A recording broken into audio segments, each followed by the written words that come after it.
जय श्री राम जी की दोस्तों। युद्ध भूमि में श्री राम जी पहुंच चुके थे।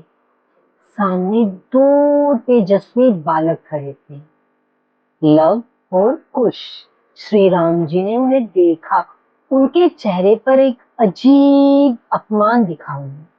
लेकिन प्रभु श्री राम अभी तक ये नहीं जानते थे कि लव और कुश उनके अपने पुत्र हैं। युद्ध शुरू होने वाला था, तभी महर्षि वाल्मीकि वहां पहुंचे। उन्होंने लव और कुश से कहा, वत्सो, पहले वह कथा सुनाओ जो मैंने तुम्हें सिखाई। लव और कुश ने मधुर स्वर में रामायण का गान शुरू किया। उन्होंने श्री राम के जन्म से लेकर सीता माता के हरण, रावण का वध और अयोध्या लौटने तक की पूरी कहानी सुनाई। राम जी मंत्रमुग्ध होकर सुनते रहे। लेकिन जब कथा माता सीता के वनवास तक पहुंची, तब श्री राम जी का हृदय दुख से भर गया।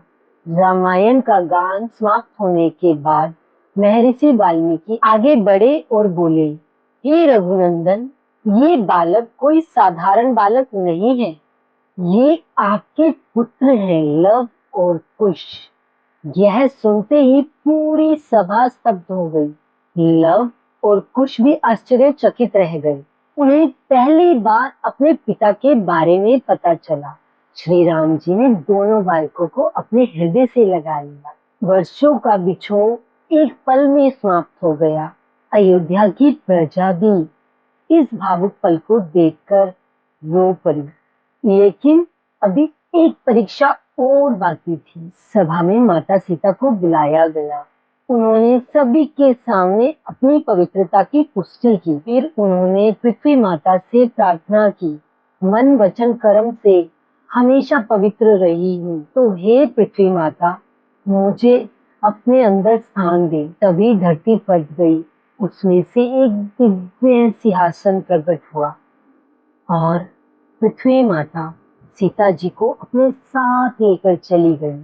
सीता माता के पृथ्वी में समा जाने के बाद श्री राम जी गहरे शोक में डूब गए।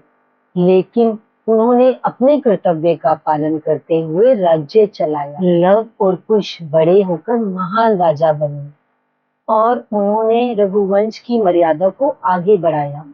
इस कथा से हमें सीख मिलती है, सत्य और धर्म की राह कठिन हो सकती है, माता पिता का प्रेम कभी समाप्त नहीं होता। अच्छे संस्कार किसी को भी महान बना देते हैं और अंततः सत्य की ही विजय होती है। जय श्री राम जी की, जय माता सीता जी की।